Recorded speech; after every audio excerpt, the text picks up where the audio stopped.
don't even know what that is.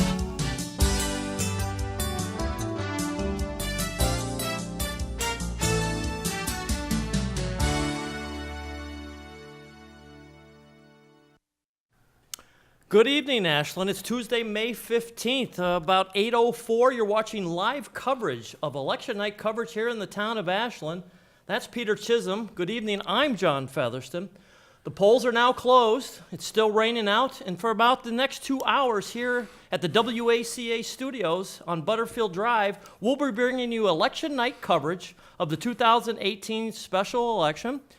Peter, we've made it through another year in the town of Ashland. Like I said, the polls are now closed, so we're going to have a lot of special guests coming in and joining us, and we're going to be talking about all the ballot initiatives, but you must have some opinions on Election Day today. So Well, yeah, one of the things I have, I'm very sad to see that the turnout today is going to be somewhere around 2,300 voters, and that's embarrassing. I don't understand people. They don't understand that the right they have in the United States be able to vote like this and express their opinions on candidates, on issues, and without fear of retribution. And it's very unfortunate that so many thousands of voters, the vast majority of voters in Ashland, chose to sit on their hands.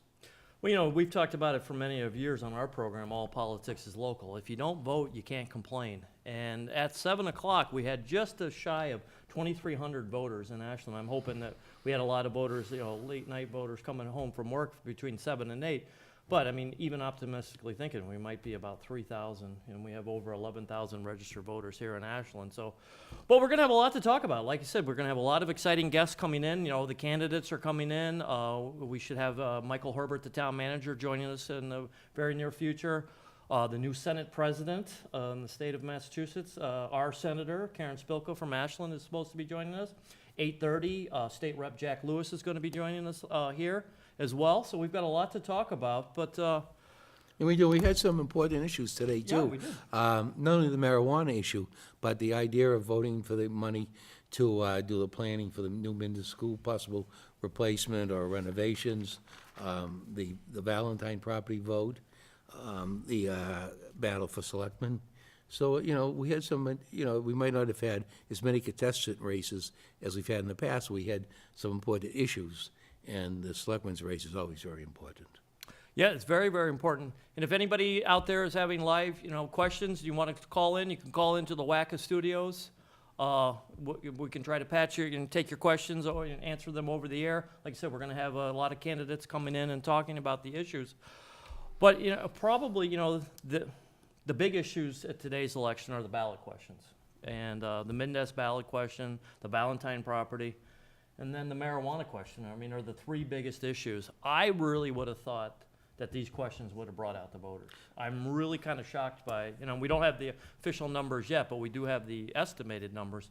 The turnout wasn't good. No, and I really thought that either pro and anti-marijuana people would really show up. So. I thought so too, and I thought the schools, the PTO would have got people out on the Mendez school question, which that's a very interesting question, because the idea is to appropriate $1.5 million to do planning.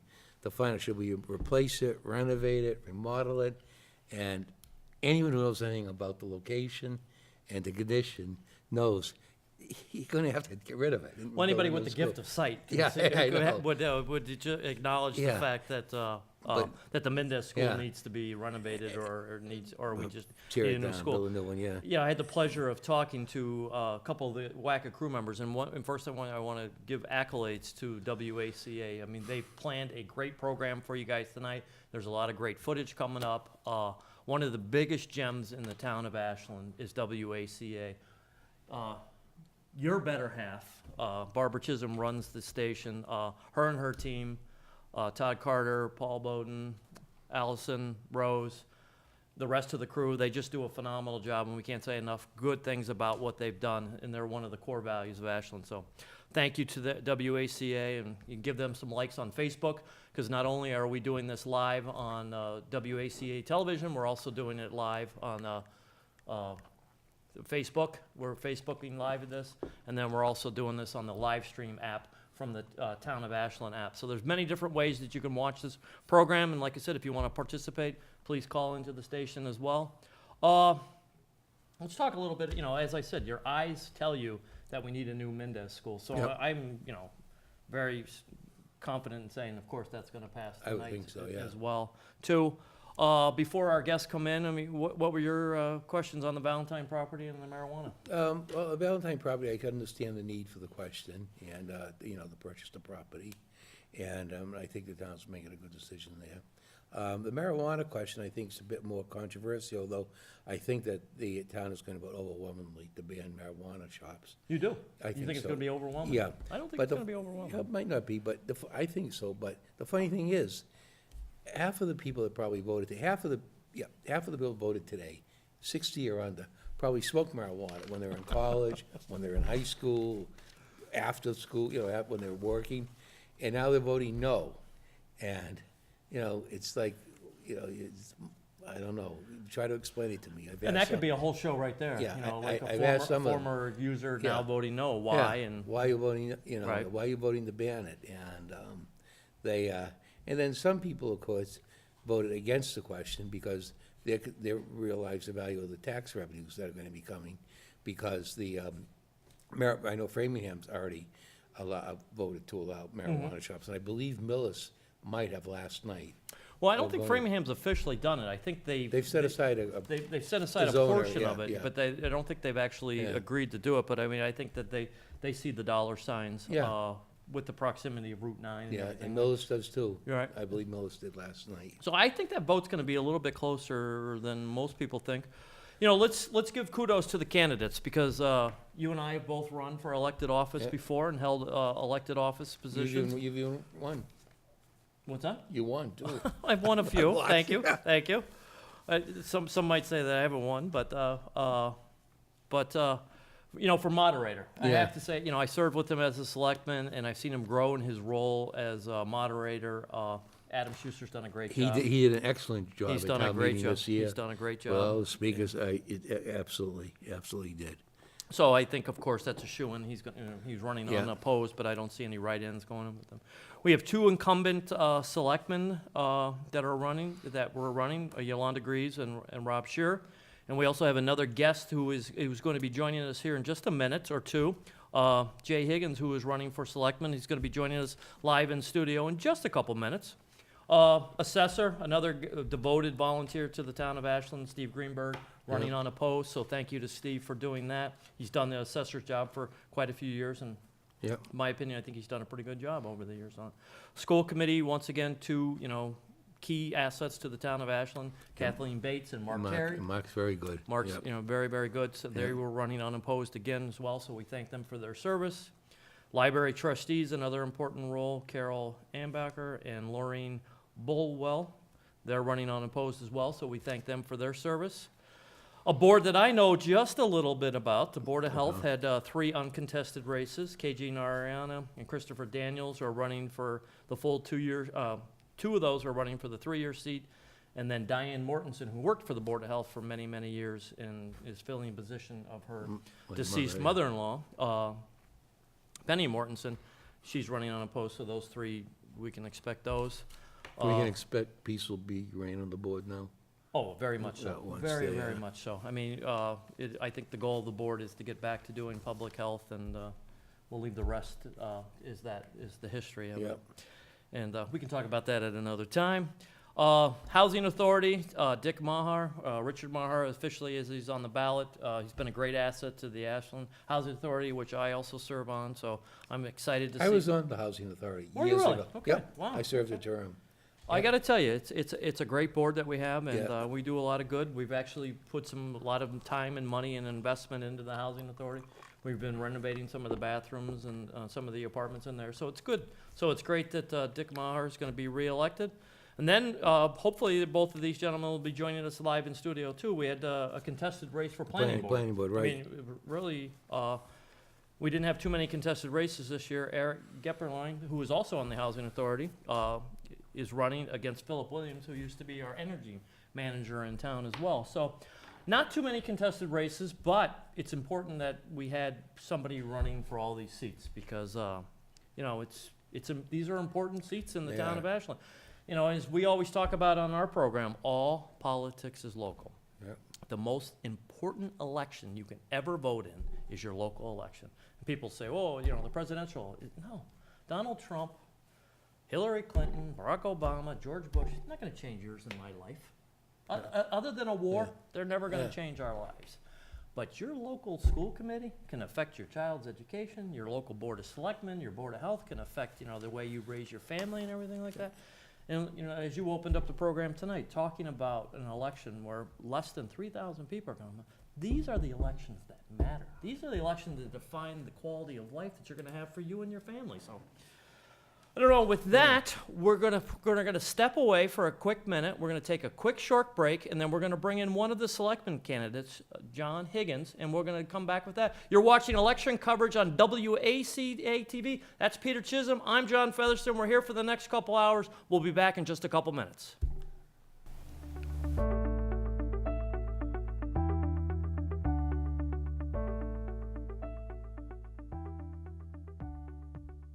Ballot question 1 is the Mendez feasibility study debt exclusion article. And what this is asking the community to do is support funding a $1 million debt exclusion to perform a feasibility study at the David Mendez School. The David Mendez School was built in 1954 originally and then modified in 1956 and converted to a high school. Right now, it currently has grades 3 through 5 in the town of Ashland. A building designed for 590 students, currently have 647 students in the facility. And with that causes numerous issues in terms of space. There's lack of ADA compliance. There are bathrooms and lockers that are inappropriate for elementary students. So this ballot question, which was passed unanimously at the town meeting, is asking the community to support the $1 million to conduct a feasibility study. That being said, the MSBA, or the Mass School Building Authority, is a governing body that allows grants to be given to communities, which help offset the cost of building projects or renovations or repairs. We've been fortunate to be invited, one of 15 school districts this past year out of 82 that initially had applied. With this comes an opportunity to receive about a 50% reimbursement for not only the feasibility study, but should we move forward in 2 years down the road for a new facility, a repair facility, or a addition to the current Mendez School. But the feasibility study, in essence, provides us with all the answers we're going to need to meet the needs of our kids and our growing population.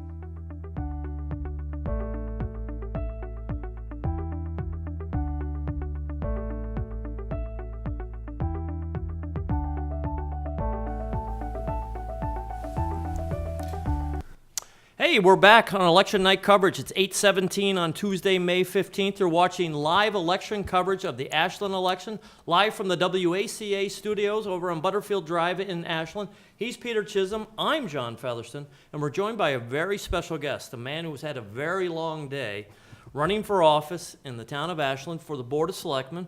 We got you, John J. Higgins. Thanks for joining us. Thank you, John. Pleasure. Congratulations. Thank you. Thanks for running. Thank you for having me. Welcome. So you were running for the Board of Selectmen.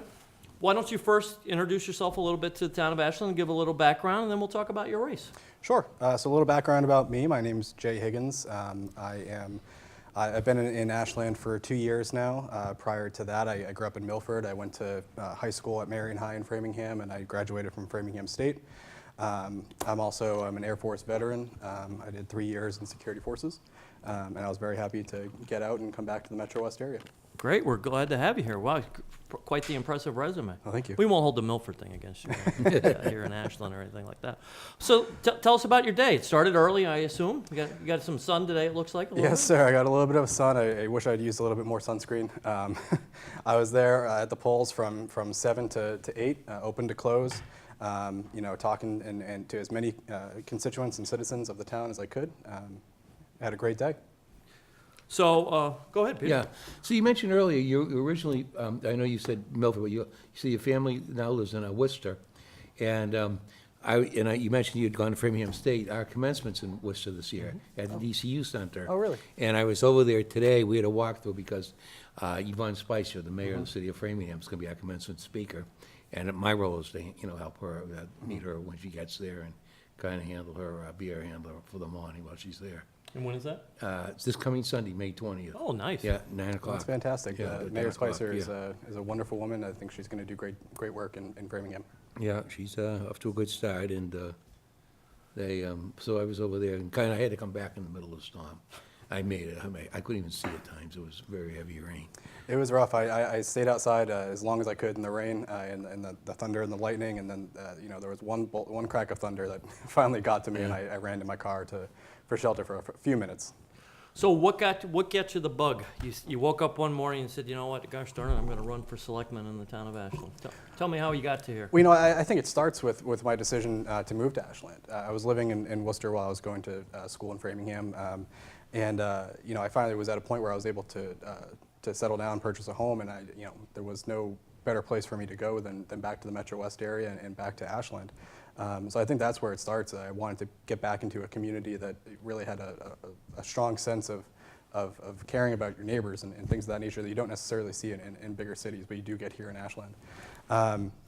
And from that point, it was really just looking around the town and trying to find ways to get involved as best as I could. There was a few issues that I cared about that the selectmen didn't or hadn't seemed to have taken up before, and so I decided to throw my name in the ring. Good. I was going to say, excuse me, did you, when you were at Framingham State, did you play any sports or anything like that? I did not. I You played a look lot of pretty pickup good size. basketball. Yeah. You seem a pretty good size. I was just curious about that. Yeah. Because I played 4 years of varsity basketball at Marion, varsity football, golf. I ran track 1 year. I really kind of bounced around a little bit there. and you work for Congresswoman Clark now, right? I do. That's my day job. I work in her district office. Well, that's exciting. We're here to talk about Ashland and Ashland election, but you must have some thoughts on the Marion High School closing. I do. I was incredibly saddened to hear, I think, everybody in the Marion community was to hear that they're closing. I've been saying since I found out that I didn't love every day at Marion. I don't think anybody loved every day in high school. No. They're a liar if they say that. But I've never been I've always been proud to be a Marion alum since the day I got my diploma. And that will never change, whether their doors are open or closed. Good. Yeah, I mean, the legacy is still there. Mm-hmm. So, like I said, you were out at the polls at 7 o'clock this morning. You just got over here to the studios a little bit after 8 o'clock. You must be exhausted. Where's your head at? Well, it has been a very long day. And, I think my head's just waiting for these results and just see how everything shakes out. I mean, you were out there all day long, so you saw people coming and not coming. Were you surprised by the turnout or disappointed by the turnout? Or? I think the turnout was exactly where I thought it was going to be, Okay. honestly. I knew that by researching the turnout from past elections, kind of what to expect a little bit when it's just a Board of Selectmen race, or if there's a big ballot question, as there was this year. And periodically throughout the day, I was checking in with the town clerk to see what the turnout was at given points. So I think the last time I checked in was about 3 o'clock, and they already had about 1,500 voters in, which compared to last year's total, I think they only had 211 total turnout. So huge turnout this year, and I think it's great that people are getting involved, especially people who may not have been involved previously. Well, let's talk a little bit about that. I mean, let's hope that you were successful in your bid for selectman, but if you are, great. You're going to go to town hall tomorrow and get sworn in and get right to work. If not, what are your plans? Will you run again? Will you look to do something else? I mean, what are your long-range plans for Ashland? Absolutely. No, I would definitely run again for Board of Selectmen or another board that I think I could bring some value to the town from, whether that be an elected board or an appointed board. I mean, he's definitely got the background. I mean, Yeah, Air well, Force you- Academy, working for Kathleen Clark as well, so. You could do Got what a I lot to did. bring to the town, yeah. When I was lost, I moved to the media.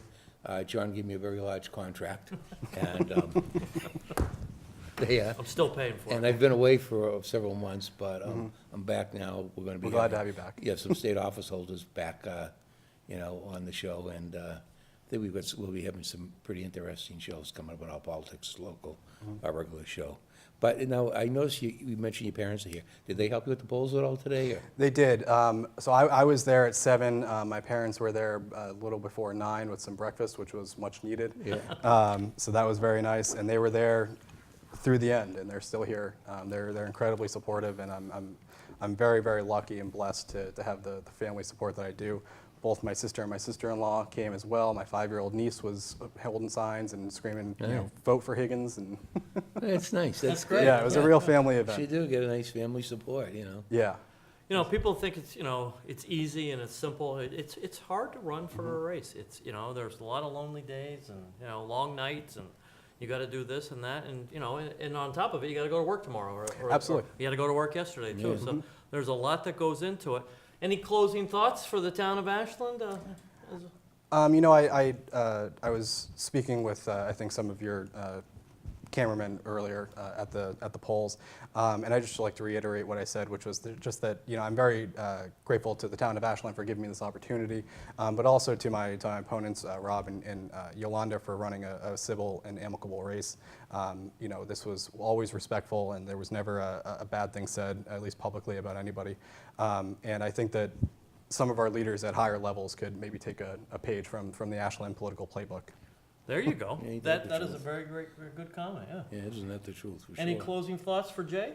No, I'm pleased to see younger people get involved Yeah. in politics, and I do hope you stay active. And but down the road, you might decide to run again, either for selectman or another office. But I started young and working in elections, and I think that it's a lot of fun. You meet a lot of nice people, both sides, and the aisle, and I want to wish you the best too. Yeah. Well, thank you very much. Yeah. And no pressure, but maybe you can bring Congresswoman Clark around, and we could. We're glad to interview on our show. That would be wonderful. That would be Yeah. wonderful.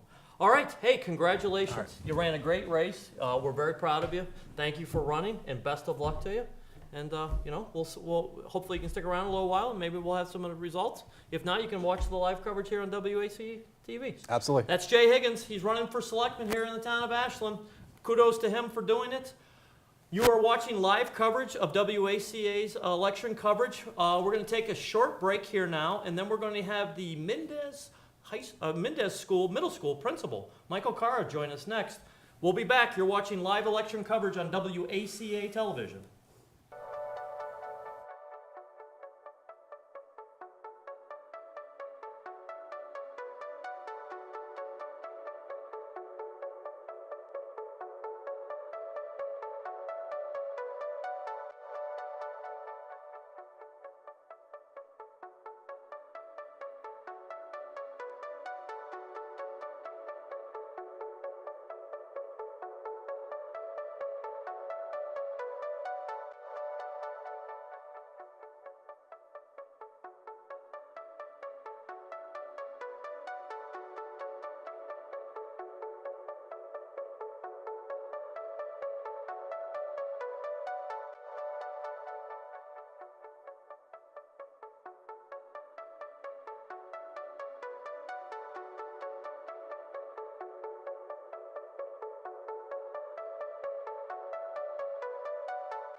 Good evening. It's just about 8:30 on Tuesday, May 15th. You're watching a live election coverage as Peter's cell phone goes off of the election results of the town of Ashland. We'll let Peter answer his phone over. Yeah.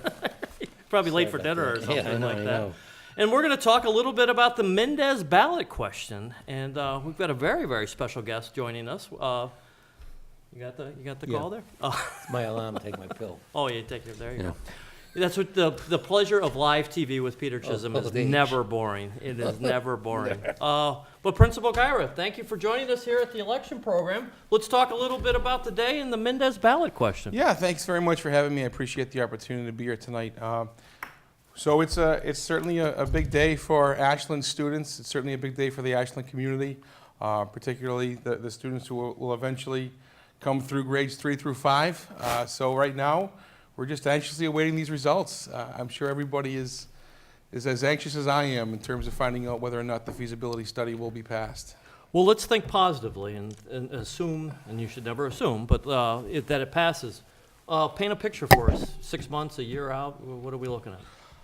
So if everything goes through and we pass, I think what happens now is the wheels start to get in motion.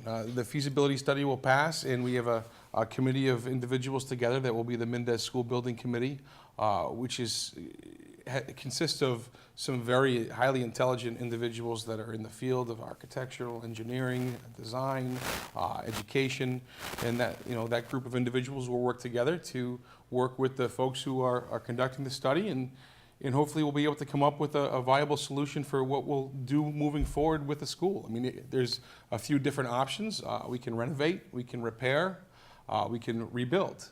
So I think each of those options is on the table. Should today go in a positive favor for us. Mm-hmm. Do you have to go out for bid to have the company that's going to do the study? Yeah, so there's a long process that we Yeah. have to, a lot of boxes that we'll have to check off that are through the MSBA. Yeah. So because we're in the system with the Massachusetts School Building Authority, we have to, check off a number of boxes from them, and there's a timeline of things that have to happen in terms of the vetting out process. But I haven't allowed myself to get too ahead of the game in terms of the thought process here. I'm going to be a little bit Belichickian and say we got to take this Yeah. thing one Right. game at a time and one Yeah. step at a time here We're on to to make Cincinnati. sure. Yeah, we're Let on me, to let Cincinnati. me ask you this.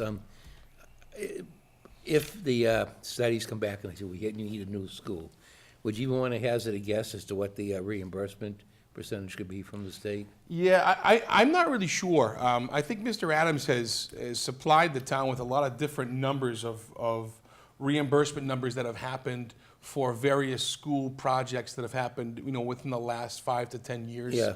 I think that anywhere, between 30% or maybe 40% is a pretty good guess. Yeah.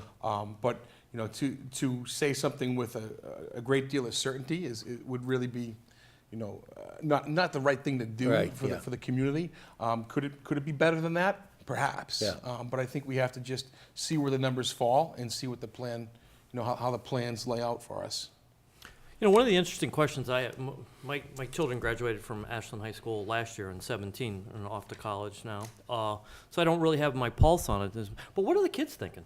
Because you know how kids are. Yeah. You especially. I mean, you're touching kids sure. every day and changing their lives, and we thank you for that. But they must, they hear the news and hey, we're looking at getting a new school. But kids all love their school. What's the feedback you get from the kids? Yeah, I think the kids are excited. I think that, our students are smart enough to know that the students that are there in the building right now, they know that they'll never see any type of Yeah. significant renovation. They will not benefit from this. It's the students that are younger. I visited the preschool not too long ago.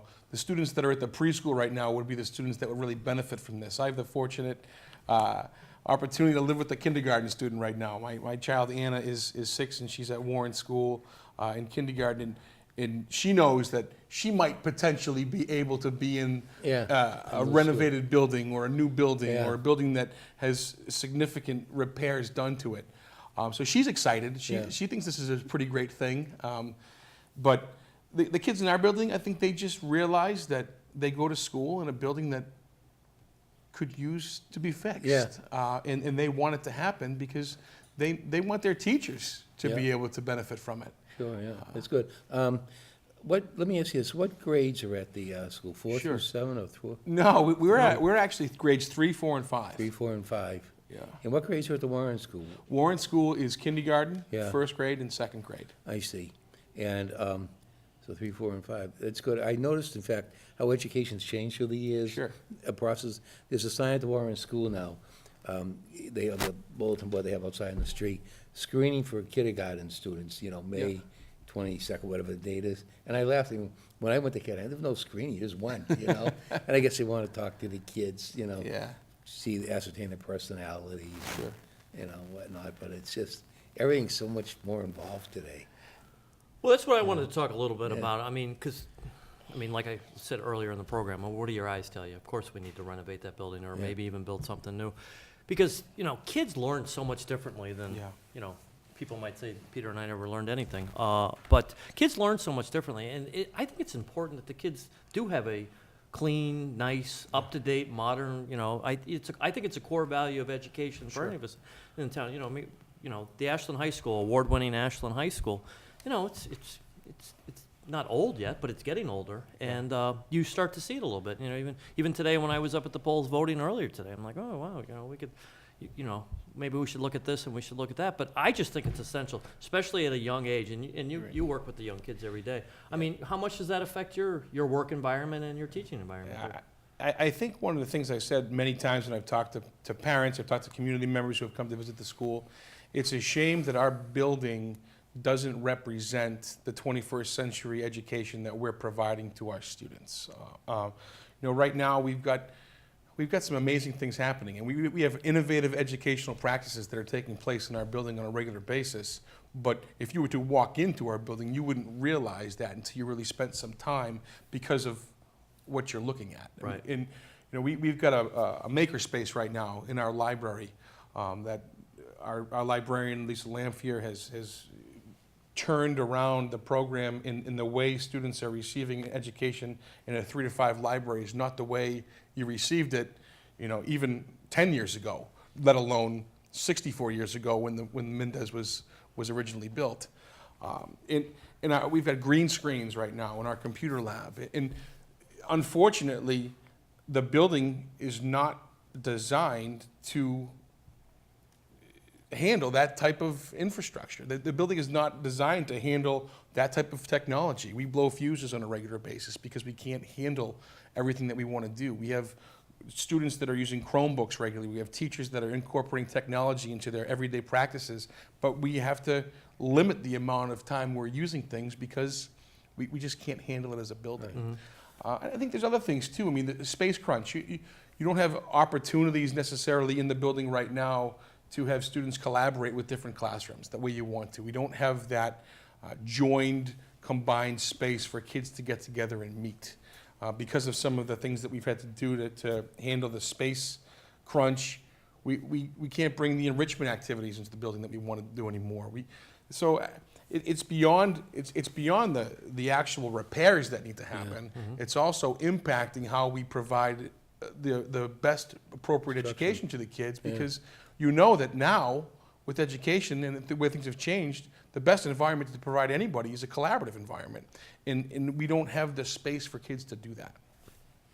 No, Peter and I have been involved in the town for a long, long time, and one of the reasons why I actually moved out of Ashland when my kids were young, and I actually moved back because of the quality of education. One of the greatest things about the town of Ashland in the last, 30, 40 years is the education that we do. It's always got we're always up there on the national level, and It does very well in surveys, I know that. I know as And, a selectman during the lean years in this town, we didn't always have the money, but we always had great schools, and it's a core value of this community, and we thank you for all the work that you do for the community. Yeah, no, thank you. I appreciate it. And I think that I can serve as a testament to the fact that we do have an excellent education system. My wife and I just chose to move our family here to Ashland. I'm probably one of the newest residents in the community. We closed. Welcome. We closed in our home a couple weeks ago. welcome to Unfortunately, town. not in time to vote. Yeah. But we believe so much in this community that we wanted to move our family here and have our children become students in the Ashland Public Schools, and we never would have done that had we not so much faith in what we're doing and faith in that the community here really supports education and supports the young people. That is probably Yeah. the most powerful statement any Yeah. principal can make. I You know, know. that you believe so Move- much in the system that you moved They there, moved the town. spent your money here. Yeah. You said one thing that kind of caught my attention, too. I mean, I understand it's an old facility, but you sort of hinted or alluded to, keeping up with the times, renovations, repairs. And unfortunately, and I know it's not just Ashland, but so many school districts are fighting just to maintain the status quo with budgets.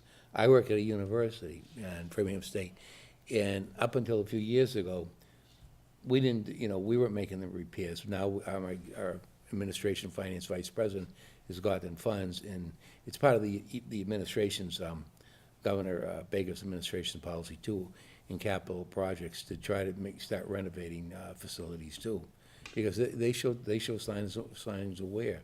We have a couple buildings that we're going to do some major work on. Well, we are doing work right now, and it's something that the state needs to do, and cities and towns need to do. Yeah, we really need to do. And it's tougher for the cities and towns, I think. They have so many demands, for funds, besides the school departments, all the other departments too. Well, we got to let you go because you got to go to school tomorrow. I do, I do. But any closing thoughts? No, I just, thanks so much for having me, and just to sort of touch upon a little bit what Mr. Chisholm just mentioned, I think one of the other, great things about Ashland is that there is a strong working relationship between the municipal side and the school side. I mean, I think of it as Ashland. Yeah. And I know how closely Superintendent Adams and Town Manager Herbert work together. That's good, And yeah. it's a testament to the fact that folks understand that it's really about the kids and, Yeah, it and really about is. providing our children with what they need, and everybody in town seems to get that. So I appreciate you folks giving me the time tonight. I hope that I get some good news in less than an hour or so here. Yeah. So We're keeping our fingers crossed. go to bed happy tonight. But you know what? You've done a great job. Oh, just one thing, and hopefully it's been resolved, but kids' night out? Kids night out. Yeah. It's canceled. We're going forward. Kids You're night going out. for a On now? Friday, we found our 10 volunteers. Okay, good. and that's what Very I good. figured with Yeah. live television, you could make one last Yeah. push, and you probably need a couple more We volunteers. we will always take volunteers. The more the merrier. It's a fun event for the kids, but in order to make it as great as possible, the more volunteers we can get. We have our PTO is fantastic, and they work really hard to put on a great event for the kids. And last one of the year, so we have a fun night planned on Friday. That's Good, very so it nice. is going That's forward. great. It is. We're moving forward. Good. All Good right. going. And if All right. people want to get involved, what can they do? Yeah, if folks want to get involved in any way, shape, or form with our school, you can always email me, email Mrs. Bennett, mkyra at ashland.k12.ma.us. We're always looking for new dads for our Ashland Dads. It's a wonderful organization. The PTO is always looking for volunteers. We welcome anybody who come in to visit our school as well, and we look forward to seeing members of the community. Hey, well, thanks for joining us. Thanks Best very of luck. much. Thanks Yeah. for all you do for the Appreciate kids. you guys. Thank you. Everything. Thank you. You're watching live election coverage here on WACA television. You can also follow it on the live stream app found on the app, the Ashland Town app, and we're also on Facebook Live. So tell all your friends. The election results should be coming in. It's about 8:45 on Tuesday night. Hopefully we'll be getting election results. State Rep Jack Lewis is going to be joining us in just a couple minutes, but we're going to run some more footage, hopefully on the Valentine property, and we'll talk a little bit about that with State Rep Lewis as you watch live election coverage on WACA television. Let's talk about Article Rough. 10, 11, 12, and even 13 collectively. Yeah, because they're all related to the same thing. Exactly, which is the purchase of the Valentine estate located at 133 West Union Street. Just to try to summarize in the brief period of time that we have, currently it's scheduled to be developed into at least 99 units of apartment buildings, could be as high as 120 apartment buildings. The town and the Board of Selectmen felt like it was important to have the town have the ability to decide whether or not we want to buy that to keep that from happening and look at other purposes for that property, or if we don't buy it, then it will be scheduled to be developed. Right. Article 10 authorizes that purchase. The total cost is $3.5 million for the Valentine estate. Article 11 is related, and it's a grant and restrictive covenant for the abutting property. One of the things that we talked about when we were talking about purchasing this property as the Board of Selectmen and town management was We wanted to make this as comprehensive a purchase as possible. So we actually approached the abutting landowners who own 16 acres behind the Valentine property and asked them if they would be willing to grant a restrictive covenant on future development on their site if the town were to buy the property. They agreed to that, and very generously, I might add. And so we do have to accept that at town Okay. meeting. So that's what Article 11 is. And then Article 12 is actually utilizing CPC funds at the amount of $700,000 to offset the $3.5 million which we would have to borrow. Right. So we wouldn't have to borrow as much, and we're taking it from our CPC funds, and we have those Exactly. funds available. Okay. Exactly. And then Article 13 is, again, somewhat related. It's actually appropriating $100,000 of CPA funds to shore up the outside and the exterior of both the barn and the house at the Valentine estate. And for those of you who aren't sure where the Valentine Estate is, if you're coming from downtown Ashland, you pass the middle school, you pass the mobile, you go slightly around the corner, and there's an old-looking yellow house and a barn with a stone wall in front, and that is known as the Valentine property. The correct address is 125 to 133 West Union Street. So just so that people know, and then the abutting property is in back of it, and you can't see it. Another great way to see it is to go on Google Maps and put in 133 West Union. You'd see that property, and then you can see the abutting property in back of it to see what we're talking about. Yeah, two very historic structures, Yep. an old barn and an old house, farmhouse, each built in the 1700s. And certainly something that the town has talked about, if only we had this property. So now this is an opportunity for the town and the voters to decide if this is something they want to do. Exactly.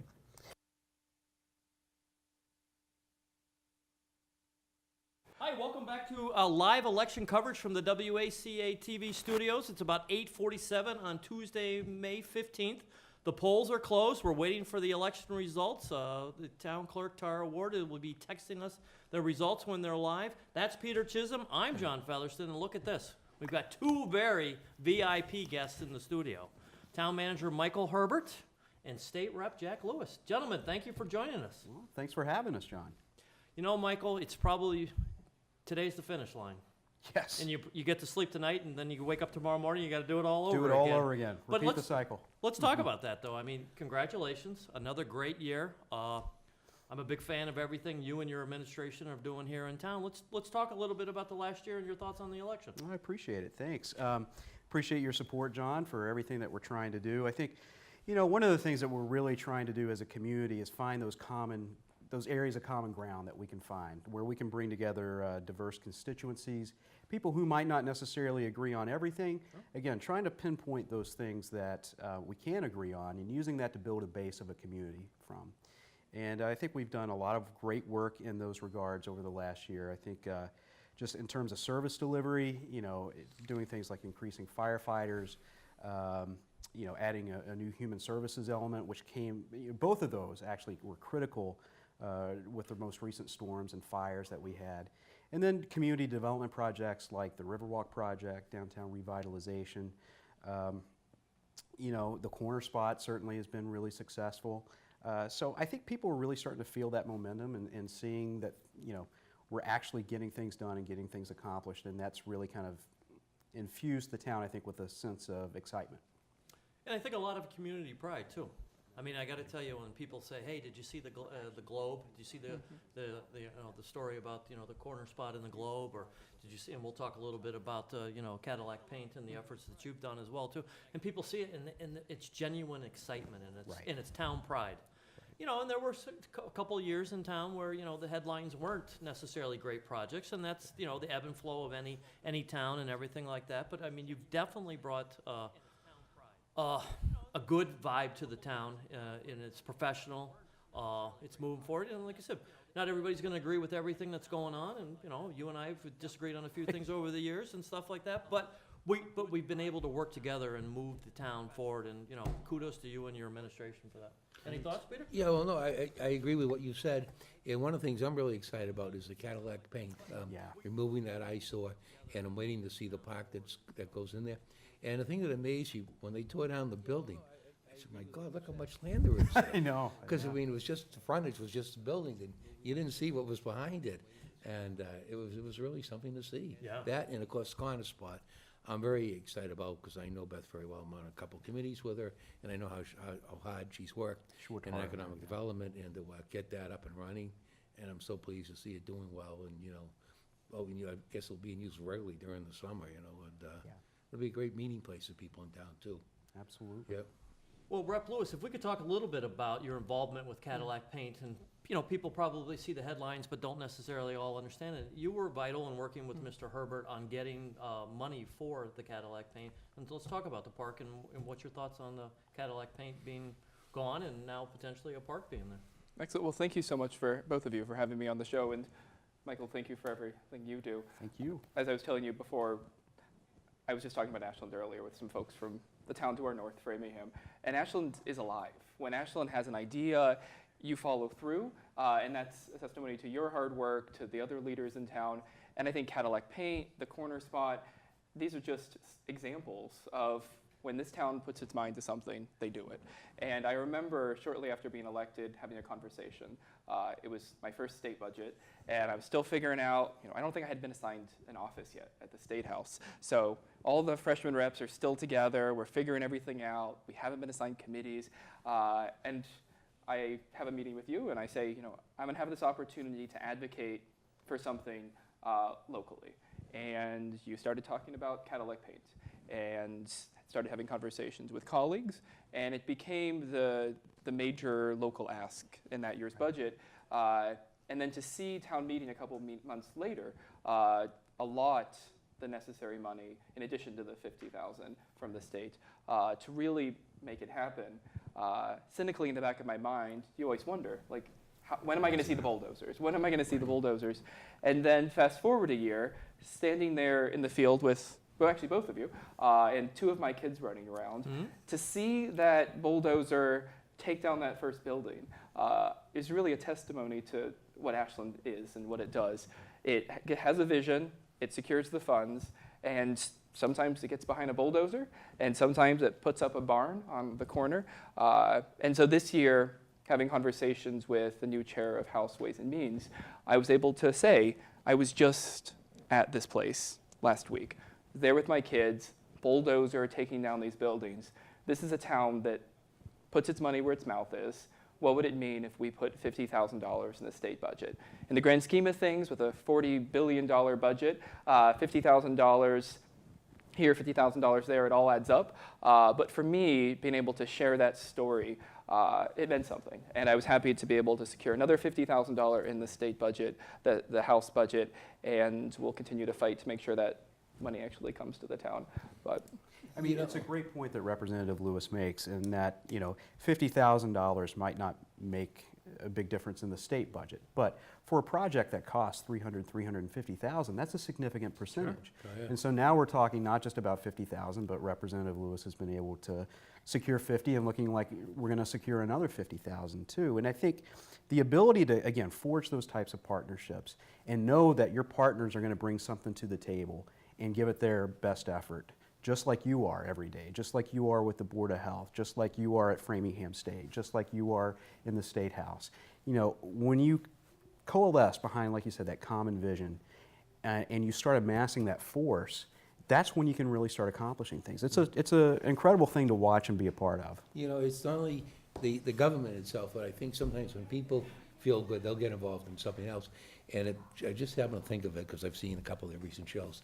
But the Ashland Theater Company, which is new in town, and the last two shows they put on, very well subscribed. And I think it's just something that once you start feeling good, then you want to get involved in something. And it's not only government issues, but just community-wide issues too. You're giving people in the community a chance, just like the Lions Club or the VFW or Friends of the Library, or now the theater company. And I think it's just something that takes on a life of its own and just spreads throughout the town and gets people involved and gives them a lot of pride. Looks like we might be getting some election results in, but real quick before we do that, the Mendez, that's going to be a big thing for you going forward, assuming that it passes, and what you should never do, you should never assume, but Never assume. let's assume that it does pass, because I think it definitely will. That's going to take up a lot of time, and it's going to be a great thing for the community, I think. It will, and I think it's something that's desperately needed. You know, I think there's two things that you can really look at in a community and kind of tell, you know, how much a community values education and culture, and that's its library and its schools. And, you know, we've certainly gotten our useful life out of the Mendez School. It's certainly served its purpose. But like you said, this is, you know, if we're fortunate enough to have this vote pass, it's the first step of a pretty long journey. And, you know, we're probably looking anywhere from 5 to 7 years. So the next step would be to go ahead and secure, you know, what's known as a project manager and an engineer to really start doing the feasibility study portion of the school. And they're going to look at things like renovation or repair or replacement.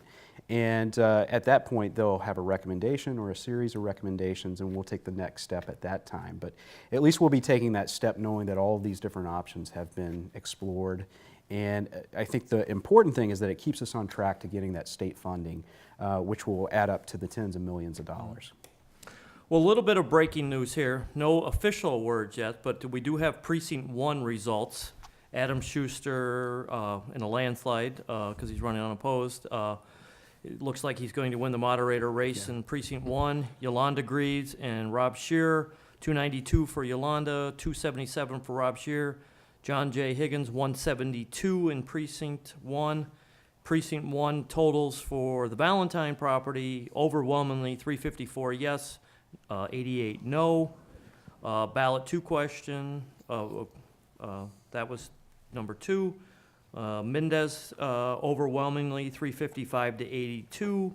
So some of the results are coming in, nothing official yet. That's just all from Precinct 1. But let's talk a little bit about the Valentine property as well, too. I mean, because that's going to be another big piece, too, an important piece. Yeah.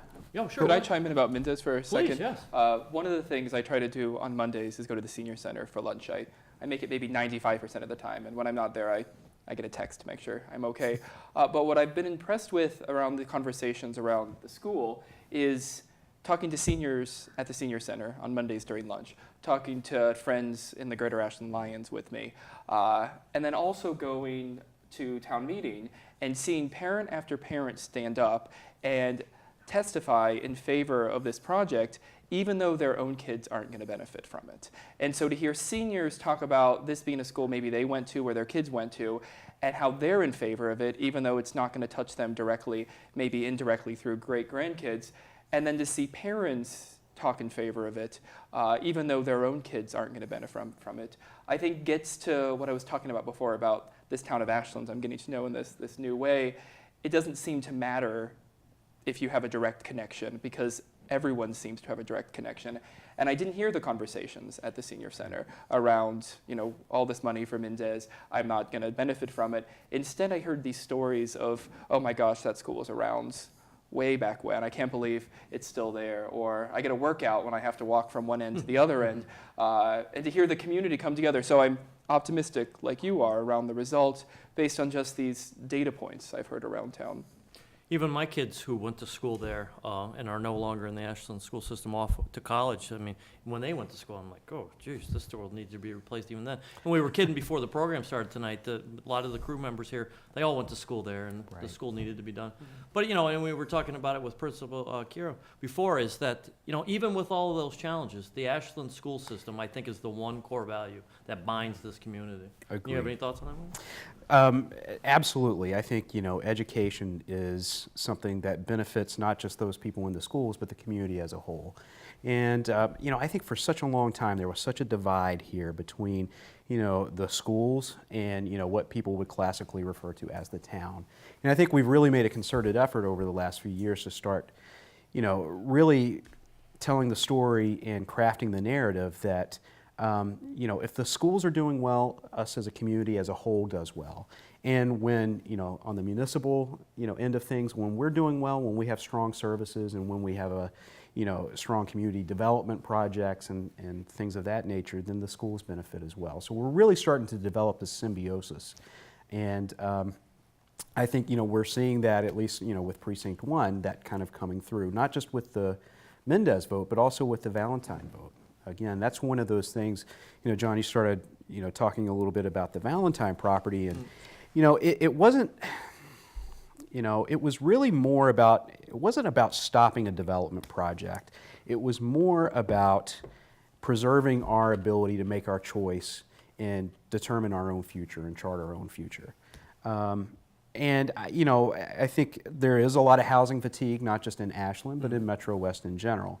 But what I found is that, you know, if you have a rational discussion with people, people aren't necessarily against housing. They're against bad housing and bad developments. They can be supportive about housing and developments that support our other community goals, like downtown revitalization, stronger commercial base. Housing that helps support those things seem to gather more support than others. And I think the Valentine Estate was just a project that didn't check off those boxes the way some of the others, some others might. So it'll be interesting to see how the results play out throughout the rest of the night. You know, and there's so much history in that property as well, too. I mean, recent history, you know, remember the Fighting Finches? And when we found the gambling ring going on there. But, I mean, just the history and the barn itself and everything like that. You know, and then we could talk all night about traffic and, you know, what it would potentially, a housing development on 135 would do as well. But you feel pretty confident about that. And then, you know, we've got the marijuana question on the ballot as well, too. Yeah, that's a big one. Just the tax dollars versus, you know, people not wanting it in town. So, you guys have any thoughts on that? I mean, you were nice enough to come to quite a few Board of Health meetings and talk about marijuana openly and candidly. And, you know, I've been kind of a critic of it, is that, you know, I think it's too fast. But you guys have any thoughts? Oh, marijuana. I'm wondering when we're going to stop talking about marijuana as much. So maybe after tonight in Ashland. Right, maybe. But at the state level, it seemed like we were talking about marijuana every week there for a while. So the voters passed, not by huge margins, but the voters passed, even here in Ashland, the right for adults to legally smoke and have certain quantities of marijuana on their person. What the House and the Senate did earlier this cycle was to tweak the law that went before the voters. Anytime we tweak a voter referendum, not everyone's happy. And in this case, any tweaks we made weren't going to make either side happy, because folks who really wanted legalization didn't want that law touched. And folks who wanted a ban, or the upholding of a statewide ban, weren't going to be happy because we weren't going to go against the will of the voters in that way. And so I think the final product that came out of the House and Senate set up what we have here tonight in Ashland. It clarified how municipalities can decide the question of the sale of marijuana and the cultivation of marijuana. And because Ashland voted last November for legalization, the protocol was it had to go back to the voters. And I think tonight, as was intended, the voters will get to decide, not about adult use, that's decided, but if they want recreational facilities, adult use facilities set up in town. And I'll wait to see when those results come in. Yes. Hey, what I've got us all here, and this is a sad moment, but I think it's an important moment. He was a friend of all of us sitting in this room, Chris Walsh. He lost a colleague, he lost his battle. It's a sad loss. You know, he and I were very good friends, even though we had different political ideas and agendas and everything like that. Just real quick, any closing thoughts on? Yeah, no, Chris is a really good guy. It's very funny, a little anecdote, when he was first elected to the legislature, I invited him up to Framingham State to meet to talk about things. And he told me at the time, he always envisioned, remember the Framingham State with a rolling slope up there, and then we built the Dawn, we were building other buildings. And, I said, well, we're gonna be trying to work with the community, and doing this, doing that, the right thing, basically. And those days, they had the Framingham Tab. And a week or two later, when he's taken office, the Framingham Tab comes out with a story. Chris Walsh, critical of Framingham State, he said, I met with someone there, and it's the same thing. They're gonna work with the community, and they wanna, do the right thing, but we've all heard that before, et cetera. And I called, I guess I'd say this, I called the Speaker's office and had a chat. And about 3 months later, I was at an event, and I was called over by a gentleman from the Speaker's office. I said, how's he doing now? I said, he's fine. And Chris and I really went on to develop a very, very good, strong relationship. And from that first meeting. And I can remember, in fact, when he got us $500,000 to redo the old ski market building at the College Opportunity Center. It was gonna cost $1 million. And we told him, if you get half of it, we'll put up the other half, we'll find it. And he had filed the amendment for the $500,000, and he said, for the construction of a College Opportunity Center, the renovation building of the College Opportunity at Framingham State. And I called him and said, don't say that. The people see you doing a building, everyone else is gonna want money to do a building. Just say for the establishment of a College Opportunity Center. Because it's very innocuous language, they didn't know that the building, and he did it that way, and it was approved, and we built it, and it's a good standing memorial tribute to him and what how effective he was for us. That and the Danforth Museum. Right. Yeah, Yeah. he did so much work to help preserve that, and we took it over. And he was a tremendous ally of the university. Yeah. You guys have any other thoughts on? Thank you for bringing up Chris. The Metro West delegation works so well together, from our great Senator Karen Spilka, our Carolyn Dykema, David Linsky, Chris Walsh, myself, Carmen Gentile. Not every region of the state has that sort of cohesion of their legislative team, and Chris was an essential component of it. He loved Framingham. He could talk your ear off about the history of every building. Anyone that knows him knows architecture was his thing. And one of my favorite Chris stories is, when you start a new job like this, you're trying to figure out your place in the system. And I was driving home from the State House one day with Chris Walsh, and I was saying, I don't get why this is the way it is, this piece of the legislative process. And he sort of stopped me as we were in Pike traffic, and he said, the problem is you're not looking at the architecture of the building. More specifically, you're not looking at the architecture of the House chamber. And I was like, what the heck are you talking about? But he went on for the hour and a half of traffic car ride to explain his belief that the architecture of the building influenced the culture of the building. And now every time I give a tour to any group, I quote Chris Walsh and use that to explain why the Senate does things the way the Senate does and why the House does things the House does. But someone described him as a Renaissance man. This was somebody who was interested in more things than you could imagine, and had so many visions for the future of Framingham and the larger region, and definitely someone we lost way too early. Well, I want to take that tour now. Yeah. I give a really good tour. All right, Mr. Herbert, so you're going to go home tonight and go to bed and then start tomorrow. I mean, what do you see as, 2018, 2019 looking in your vision now that the elections are going to be decided, and hopefully we'll have results in a couple minutes? Well, I think, in the immediate future, based on, what happens with the votes tonight, we could have work ready to do for Mendez, or, start that feasibility study process. Board of Selectmen have committed, if the Valentine estate passes, to having a very robust public discussion about what we're going to do with that property in the future. Three things that have really emerged as the front runners for, things to do with the property include having a working farm again, which seems to be making a comeback in Massachusetts and other New England areas. A history like cultural center. And then also the possibility of having municipal offices there. I think that would be an interesting thing.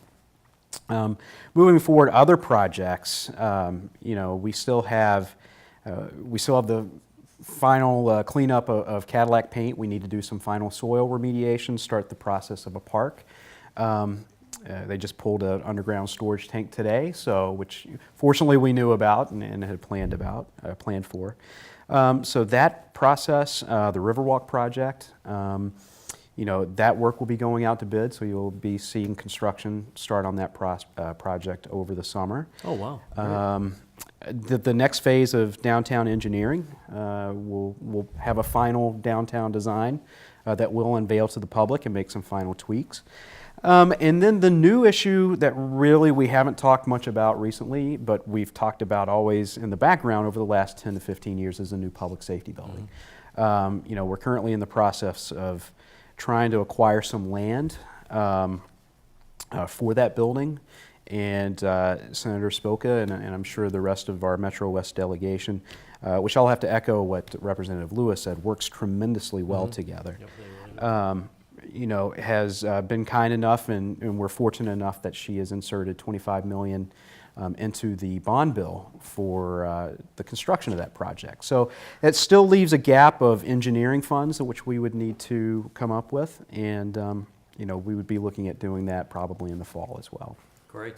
I hope people realize, and I know a lot do, but I know a lot that don't, because I've talked to them, how important Karen Spilker is to the Metro West, particularly to her district, and particularly to Ashland.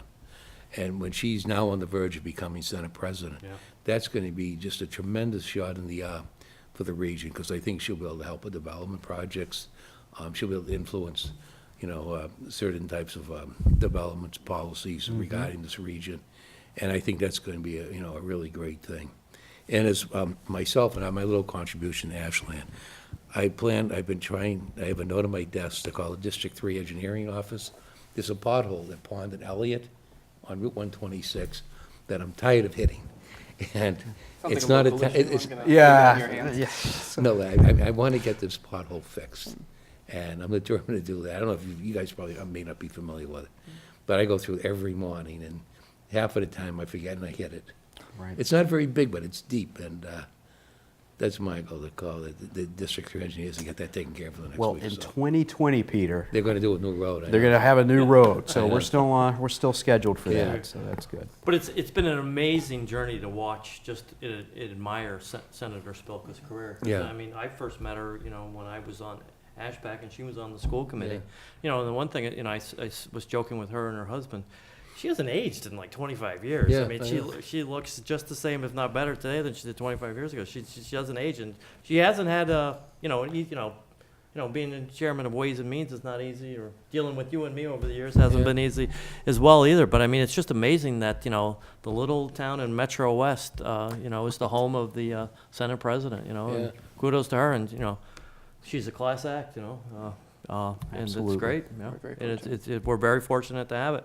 You're watching a live election coverage. Hopefully, we're going to have results here in the next couple minutes. I know some more of the other precincts are reporting in. We've been joined by Town Manager Michael Herbert and State Rep Jack Lewis, and you're watching live coverage on WACA television. We're going to take a short break and hopefully come back after the short break with live election results. Right here from WACA Studios on Butterfield Drive, you're watching live election coverage. Peter Chisholm, John Featherston, Michael Herbert, Jack Lewis, thanks for joining us, and we'll be right back after a short break.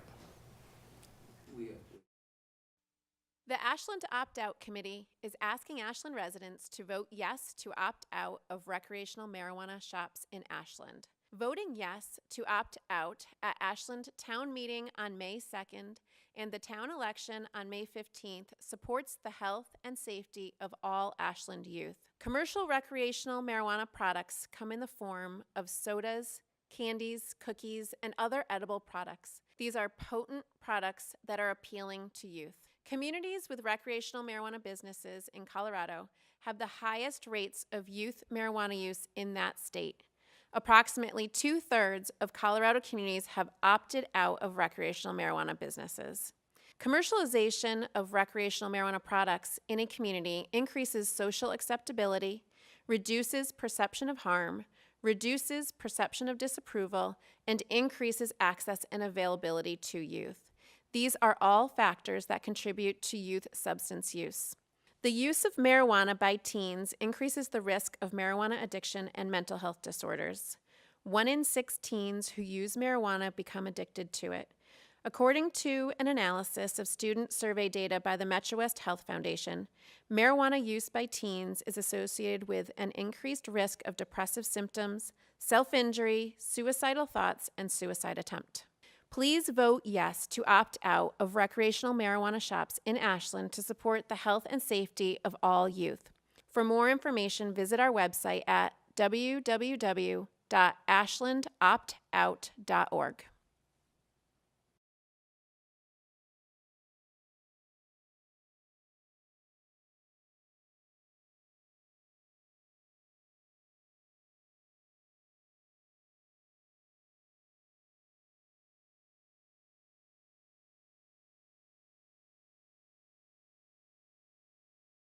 So with benefit with cannabis for me, when I first got diagnosed, I was put on to gabapentin, and gabapentin didn't work for me. So within a couple months, I was switched on to Lyrica and Cymbalta at the same time.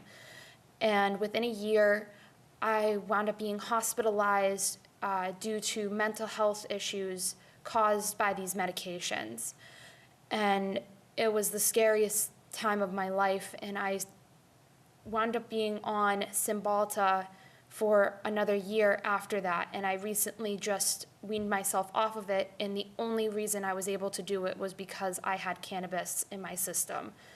Without the cannabis, the side effects are severe, and they call them brain zaps. It basically makes your head go out of it, and you can't think, you can't sleep, you can't function as a human being.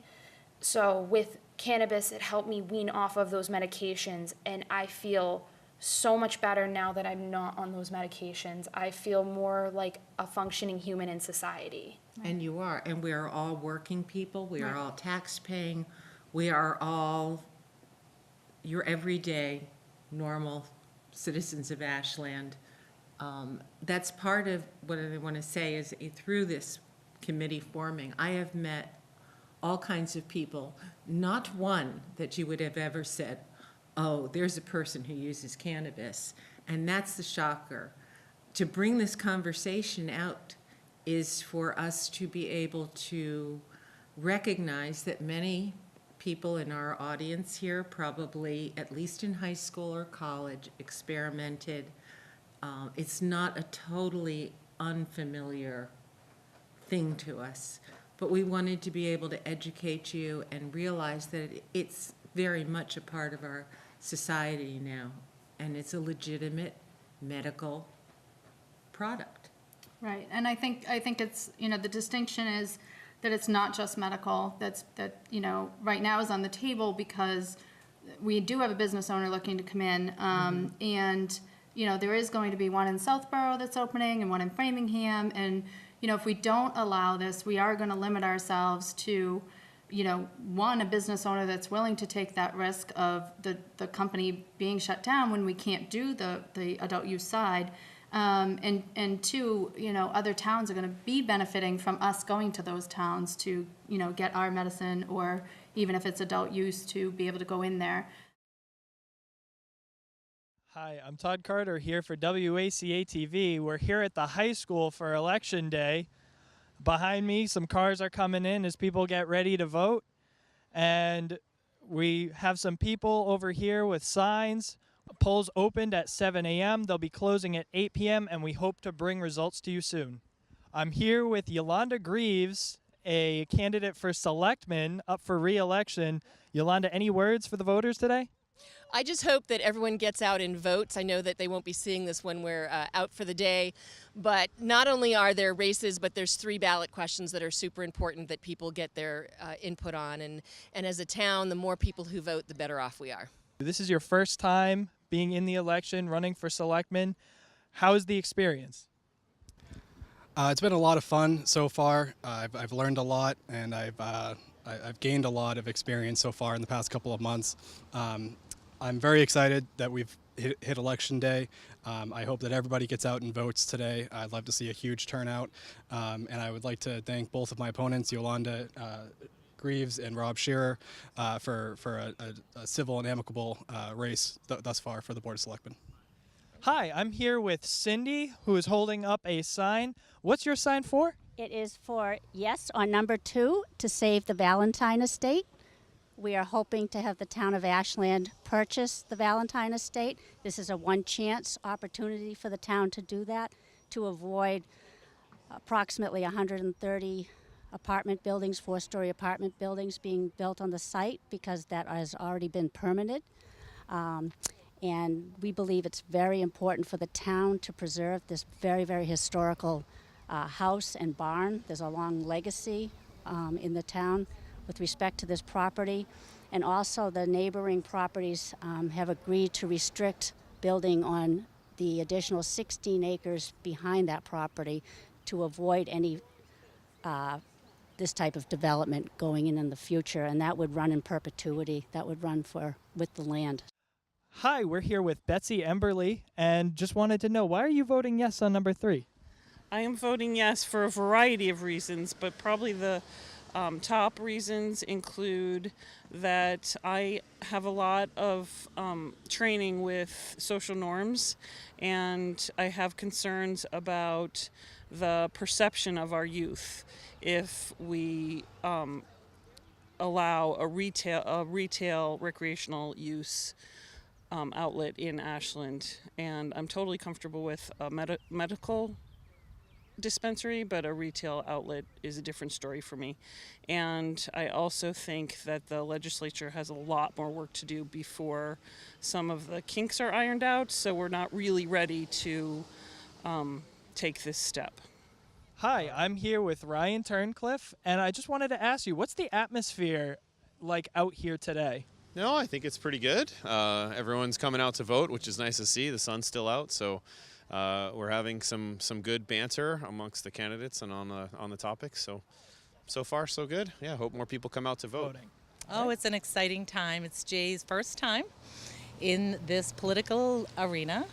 He's a congressional aide for this town, for the elderly, but first time for the town, and it's a great experience. People out here are really wonderful, friendly, nice, waving, and it's just an exciting opportunity for him.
It's 9:22 on Tuesday, May 15th, and we now have official town election results. You're watching live coverage of WACA television.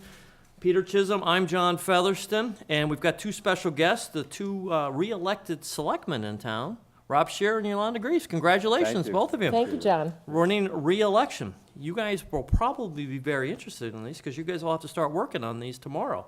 The Mendez School passes 1,912 to 388, so a resounding. Nice. The Valentine property, in favor of it, 1,914 votes for it, 385 against it, so that passes in a landslide. That's good.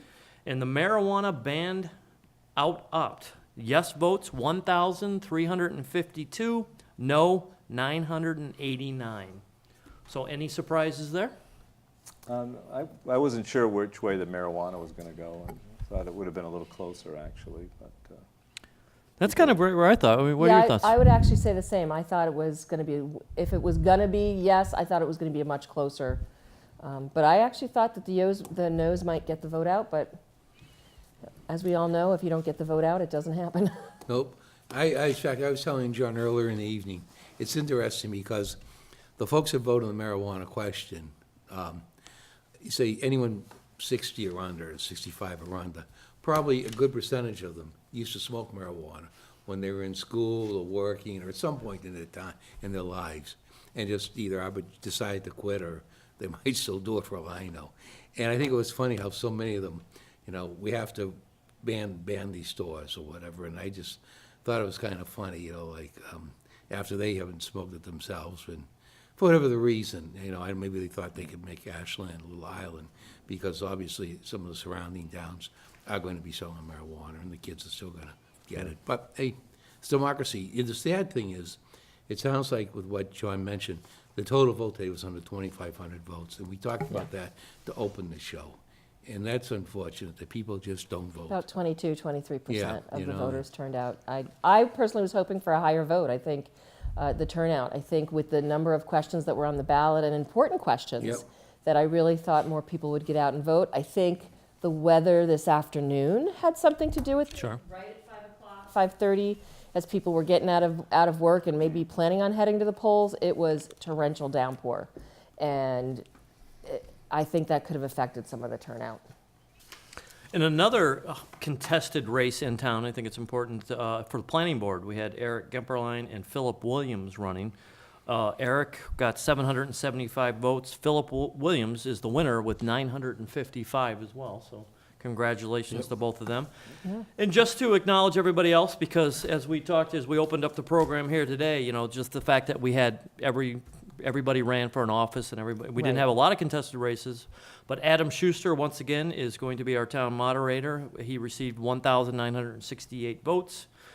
Congratulations to both Yolanda and Mr. Scheer. They are re-elected and John Higgins did a very nice showing with 730 votes. We had him on the program a little earlier. Nice young man. Hope he stays involved in town. I think he can add a lot to the town.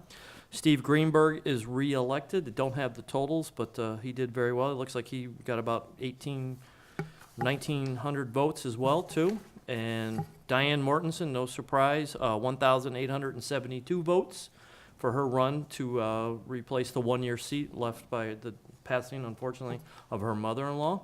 Housing Authority, Dick Maher, way to go, Dick, 1,760 votes as well for the Housing Authority. School Committee, two great candidates there, again, running unopposed. Kathleen Bates, 1,838 votes, and Mark Terry, 1,739. So congratulations to them. Keep up the good work. Carol Ambacher and Laureen Bullerwell were both reelected. Carol received 1,773 votes, and Lorraine 1,665. So congratulations to them as well. And on a board that I know a little bit about, the Board of Health, KG reelected with 1,452 votes, and new member Chris Daniels was reelected with 1,654. So a nice turnout. Yeah. Well, you guys were out there most of the day. Any surprises? Anything new? No, it was a typical election day, people waving. And what was a little disconcerting was some of the signs that they usually have about where people need to go to vote. We had a number of people who weren't sure, and they parked it down where we were versus going around the building. So we spent a lot of time directing people traffic. where to vote, which is, so hear that, Tara? So we'll, pass that along to Michael and Tara and her staff to make sure, because we have two big elections coming up in the fall, Yeah. and we want to make sure people know where they need to be going to vote. Especially the September primary. Yeah. But, congratulations to both of you for being reelected to the Board of Selectmen. So this is going to be your third term, Rob? Total? A third term, yeah. Total, yeah. One in the last century. Right. And this is Two in your this century. My third term as well. And, we had Michael Herbert in here a little bit before you guys did, and we talked about, the good things going on in town and all the positivity and everything. What are your guys' plans for the next 3 years? Individually and collaboratively? Do you want to go first? Sure. There's certainly a number of projects that I've been following, the Route 126 project, keeping that on the tip so that we stay in 2020 and we keep that moving forward. Some other things that I've been working on is Complete Streets, looking at how we're redeveloping and doing our roads, other infrastructure, public transportation, and then as things come up, something I'm doing not really as a selectman, but for town is looking at trying to create a dog park, and just trying to be aware of issues as they come up. Certainly our budget is always an issue, and finances. And I will be the selectman representative to the Mendez School Building Feasibility Study. So I'm looking forward to working on that. Yeah, we had Principal Kerr in earlier, and we talked about that, and he was very excited about that. So that's a big project, and Yep. it's moving forward. Thankfully, Yes. it's moving Thanks forward. to the voters of Ashland Yeah, for absolutely. helping us with that. And that's going to be an interesting committee to be on, because I mean, there's a lot of twists and turns on that. You know, renovate versus tear down and everything. Right. So good. Thank you for being part of that. How My about you, pleasure. Rob? What do you got planned for the next 3 years? So, you know, I'm the chair for the next year, so one of the things I'd like to, well, first of all, just in reviewing what happened this election, I thought it was you know, kind of an endorsement of what the board's been doing for the past few years. I have to say, in terms of the many projects we've taken on, it's been a real activist board in terms of trying to, you know, when I ran, I wanted to get more involved and be an affirmative voice for, in terms of how we want the town to be developed as we're approaching build out. So I think, you know, that's been happening. This has been a proactive board. You see all the things we've been doing. You know, the Valentine Estate is just the latest one. You know, the town forest additions, the Girl Scout camp, just being involved in what we're doing with downtown and things like that. So, you know, I want to, that's, I think, first to continue that kind of activist board, which is we're not just letting, you know, we're being proactive. We're not just letting developers come in and do whatever happens. You know, we want to provide, you know, Yolanda talked about complete streets, so we kind of want to move towards the future in terms of pedestrian and mass transit and bicycle. One of my big projects has been the Upper Charles Trail. I'd like to continue with that. That gives us a real alternative, I think, to everybody being in cars all the time. And, you know, so there's all that. And, you know, in addition, I'd like to, you know, we are have been a sustainable community. We've had a lot of successes. Green community, excuse me. And, you know, we have the Sustainability Committee that's been very active, and I'd like to build on that. I'd like to set energy goals, renewable energy goals, as a major new project. I'll be talking to the board, other board members about that, and Sustainability Committee. So want to continue that. And as always, you know, we're looking at finances. We've got stormwater as a big challenge. I'd like to see what we can do with that without imposing new fees, for example, although people have been talking about that. But I'd like to see how we can use our, you know, our creative financing to start working on that. So those are just kind of the things. I mean, I think, you know, just go back to the message that people endorse what we've been doing, whether we're working with downtown, 126, trying to do economic development, but really being proactive and forward-looking in terms of controlling, trying to be out in front of things that happen in town. So that's what. One thing, I have two things. One thing you both mentioned, mass transit, and I think we're very fortunate, although it isn't inside the scope as much as we'd like, but the MWRTA has done a tremendous job, and I think a lot of that credit goes to Ed Carhu when he took over, when he started it up. He built it from nothing, and I think we can do more there, and I think we need to work with him, because I think there are people who would like to use more of that transit, but it doesn't quite meet their needs. And I know conversation has been started, and we need to increase that. I mean, the idea that potentially if you could go from your door to catch the bus to get to the train station, which doesn't happen right now. It's not possible to take that to the train station. I think it's something we need to look at. Yeah, there's definitely a need in this town with special needs and some elderly people to increase those transportation, but there's no better advocate than Ed Carr. Oh, definitely. We are fortunate to have him in our corner. Another thing I want to mention too, and we ought to mention now for our viewers, to make a note in your calendars, please. September 4th. Believe it, the day after, Tuesday after Labor Day is the state primary this year. People aren't going to be thinking about it because you're going to be tied up with Labor Day weekend, but that Tuesday morning is election day. And please vote for whoever you want, doesn't matter. Exactly. You know, both parties might have gubernatorial primaries, there's going to be a senatorial primary in the Republican Party, but it doesn't matter, you know, you just vote. Go out and vote for the candidate, if they're unopposed, it's just important, just don't sit in your hands. You know, well, and I would just like to add to that I think locally we want more people involved. I mean, we had some pretty good turnout. We had the 3 ballot questions that I think brought people out. But we also know elections where all the races have been uncontested and we have 211 people show up.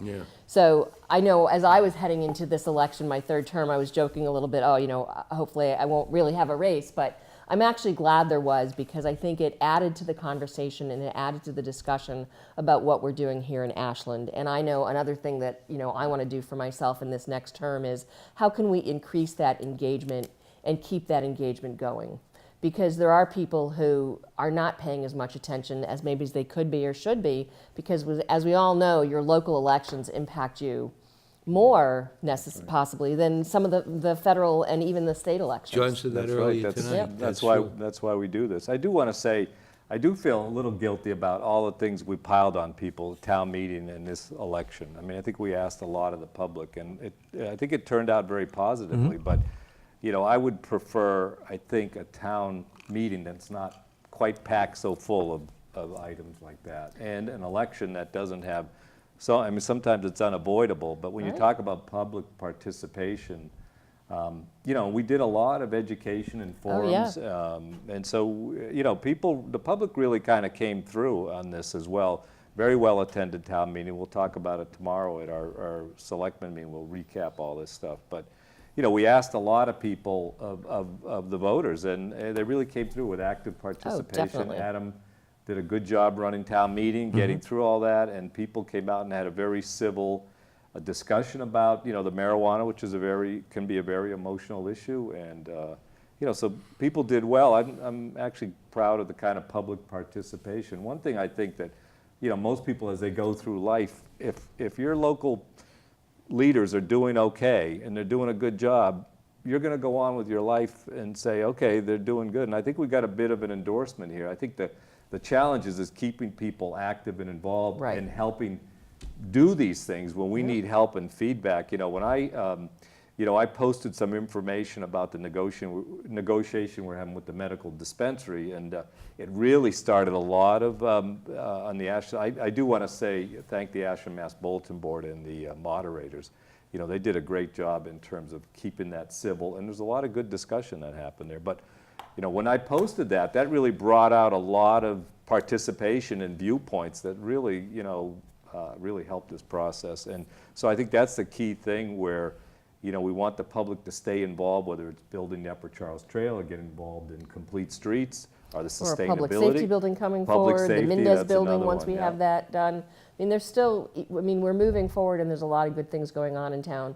But as with any town, you have to continue to be forward thinking, and you have to be continuing to plan for not only 5 or 10, but 20 years in the future. And what do we need to be putting in place now to have the kind of Ashland that people want? I mean, people want to live in Ashland, and we need to make sure we keep giving them the Ashland that they want to have. Right, and you know, we're always talking about the need for people on committees, and that's one of the big things we do is appoint people to committees, and it's hard to keep track of all the people, but you know, that's important. So I would, you know, look at people, whether you're a candidate who didn't get elected or someone who's taken an interest in this process, to stay in touch with us.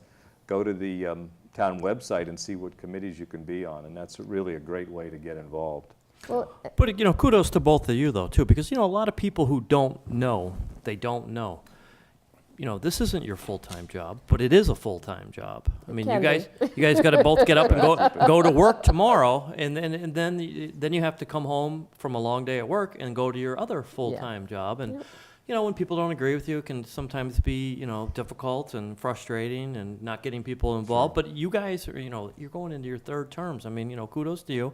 The ultimate gift you can give to your community is service to your community. Well, and thank you, John. No, I mean, it's, you know, it's very important, and, you know, it should be appreciated because, you know, a lot of people think, you know, you get paid. You don't. Nope. But you've got long nights, long I meetings. forgot to mention, that's my first Yeah, give yourself a pay raise. Yeah, give yourself $1 for next year and stuff. So it's the ultimate sacrifice to your community, and I think both of you and every other candidate who ran tonight should be commended for it because, you know, it is a commitment. You guys, you know, agree or disagree with other people. You really just want to make Ashland a better community for families and friends, and, you know, I applaud you for it. Yeah.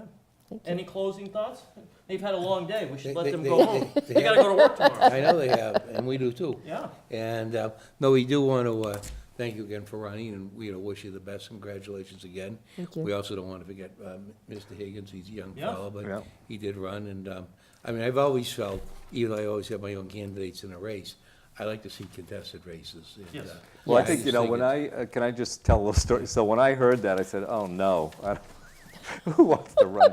But, you know, looking back on it, it turned out to be, you know, a good process, a very helpful process. Yes, definitely. think I would you'll agree like with to And that. see. Jay, when he was there, he remarked how everyone was very collegial during the campaign. And Yeah, he actually thanked you guys. Yeah, for I heard running that. it. Well, I think that's, but I think that's part of Ashland. I mean, we're standing there, and even though you might disagree with someone, people were offering each other water and snacks and food, and every election that I've been in, and involved in and standing there at the polls. That's what it's always been, because, again, if you're running for these local seats, it's because you want the best for Ashland.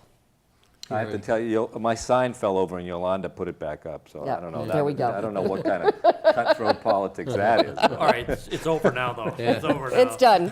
It's over But real now. quick, as we wrap up the 2018 Can I just say, I'm sorry, election- one Yo, thing about, please, go. just about the Board of Selectmen, I think one of the, you know, an important thing is to be, it's 5 people. And Yes. it's really, you have to be able to work with other people. I think that's one of the unique challenges of being elected. We're the premier elected officials in this town, but there's 5 of us. There's one town manager, there's the whole town staff and all the citizens. So it's a big, and we all have to kind of work together as 5. Kind of work together? Well, so when you're not, really work together, yes. So that's a bit of a challenge, and I think it's worth, you know, so it does take a mixture of teamwork and being able to disagree and doing your own thing and being complimentary. And healthy debate, Yes. professional healthy debate is actually good for the town, you know? I mean, you know, like when I used to be a selectman, I wanted people to not agree with me so I could learn and, you know, have a different Right. perspective. And as long as it's respect-based and it's not personal, I think it benefits everybody. Yep. So once again, congratulations. thank you. Just real quick as we recap and wind up the 2018 election program, everybody out there watching, you know, if you didn't see the result, the Mendez School is going to move forward. Once again, overwhelmingly 1,912 votes to move forward with the project. The Valentine property will also be saved as well, overwhelmingly 1,914 votes. And the marijuana opt-out, as I try to speak English here late into the evening. Yes votes 1,352, the no votes are 989. So Ashland has voted to opt out of marijuana sales in the town of Ashland.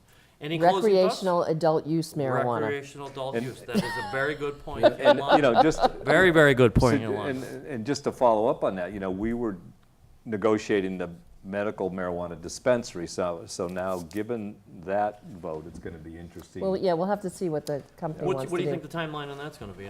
Not to I'm not sure, but I think part of it has to do with the proponent, with Tricom, and I think he's got some kind of complex market analysis to do, you know, in terms of how much does he want to put a medical dispensary now, that recreation's not in the Not in mix. the mix, yeah. Or adult use is not in the mix, so I don't know. Yep. It'll be interesting. It'll be It will. interesting. You know, one thing that I would plug, and it's not just systemic to Ashland, it's everywhere. My God, Massachusetts has a road problem. Just everywhere you go, the roads are just terrible. We gotta talk to the governor or something. Infrastructure. Well, I think, It's an infrastructure I problem. think unfortunately this year was a really tough winter. Yes. And it was cold and very strange weather late in the season. So when they might have been doing and looking at the road work, they weren't able to do it. Yeah, but it's So- everywhere. Oh, yeah. It's everywhere, so I mean, you guys got a full plate. Good Yes, luck. we do. Congratulations. You guys are meeting again tomorrow night, right? Tomorrow night. Yeah, So, get you know, a break. we Sworn get in. a couple hours. So we to have to rest. make sure we go get sworn in tomorrow Go during get the day. sworn in. Oh, my gosh. Sworn in, sworn in, and sworn in, yes. Yes, get there early, we're already there early. Your Okay. 2 re-elected selectmen, Thank Yolanda you. Greaves and Rob And Sherrick. thank you to the public for Yes, supporting thank you us. voters Yes, for supporting voters, us and yes, for appreciate that. getting out the vote. Peter, any closing thoughts as we wrap up the election program for another year? I think we've covered it pretty well. They will be back this fall with the primary and the general election itself. And just, as I said earlier, just remember to vote in the primary, please. There you go. Well, that's Peter Chisholm. I'm John Featherston. Once again, I really want to give thanks to the WACA crew. They did another phenomenal job. Hope you enjoyed watching the program. And listen, if you don't vote, you can't complain. So if you voted, come and complain. If you didn't vote, we'll talk to you next year. Have another opportunity to vote next year, or as Peter said, in the September primary. Once again, you've been watching live coverage of the WACA studios of the 2018 Town of Ashland elections. He's Peter Chisholm, I'm John Featherston, and we'll see you again in September for another election coverage. Thanks and have a great evening.